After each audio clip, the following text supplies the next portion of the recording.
Agora o tempo pela TV e 103.3. Amanhã iniciou com neblina e com os termômetros marcando 12 graus. À tarde e à noite haverá muitas nuvens e as temperaturas podem subir para 21 graus. Confira agora como fica a previsão para amanhã no Vale dos Sinos e em todo o estado. Nesta sexta-feira, uma frente fria passa pelo litoral do sul e deve ventar forte nas praias. O restante do estado tem sol entre nuvens e nevoeiro pela manhã. Nos vales e encosta da serra, o tempo tem sol entre muitas nuvens e períodos nublados durante o dia. No Vale dos Sinos, as temperaturas ficam entre 10 e 19 graus. Em Bento Gonçalves, os termômetros marcam entre 6 e 21 graus. Em Esteio, a mínima é de 11 e máxima de 19.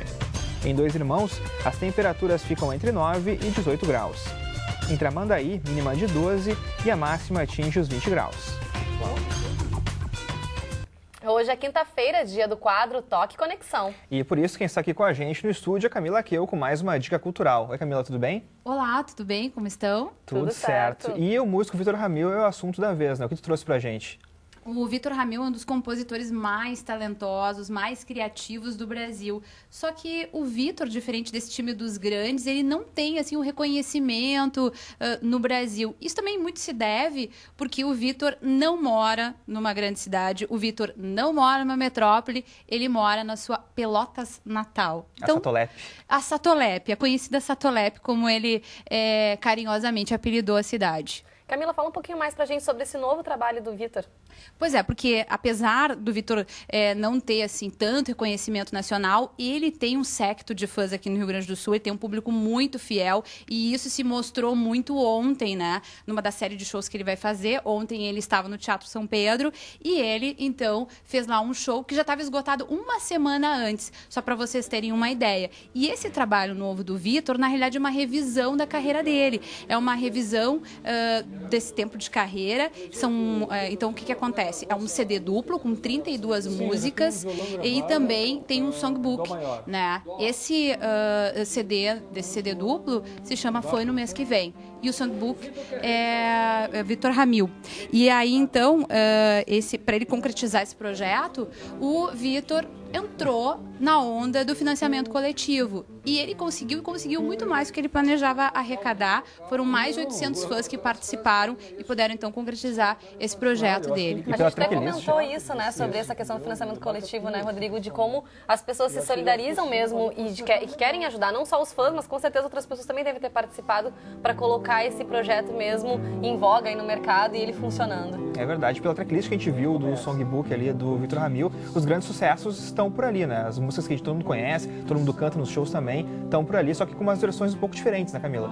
Isso, né? Tem algumas coisas, por exemplo, dos anos 80, que ficaram assim muito datadas, muito marcadas, e então o Vitor fez essa releitura, né? Então tem os grandes clássicos, Louco de Cara, Ramilonga, Joking, Deixando Pago, e esse trabalho tem uma coisa muito bacana que são as participações especiais, né? Tem o Milton Nascimento, tem também o Ney Matogrosso, tem o Jorge Drexler, né? Aí fazendo essa ponte com a música platina, né? O Fito Paz. Tá muito presente na carreira dele também, né? Isso é uma característica. E também os manos Cleiton e Cledir também participam. O Cleiton e Cledir são interessantes porque eles são mais conhecidos nacionalmente do que o Vitor Ramil. Até porque eles tiveram uma carreira muito importante nos anos 80, Deu Pra Ti, até também conseguiram fazer com que o Brasil conhecesse algumas expressões gaúchas, né? Só que eles são bem diferentes do Vitor Ramil, né? Até porque eles apostam em outro tipo de sonoridade diferente do Vitor, que acho que segue mais uma linha, né, Camila?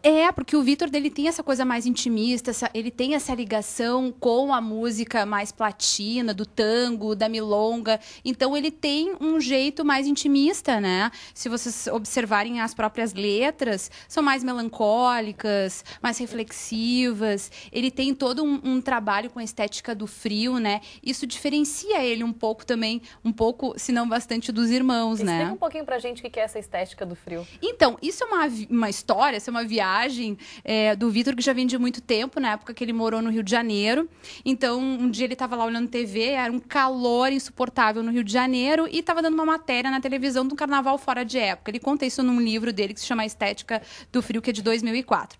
E aí, então, ele vendo aquela gente alegre, cantando, aquele calor, fecha aquela matéria, entra outra, com a repórter falando como se fosse uma coisa de outro mundo, do frio que fazia no Rio Grande do Sul.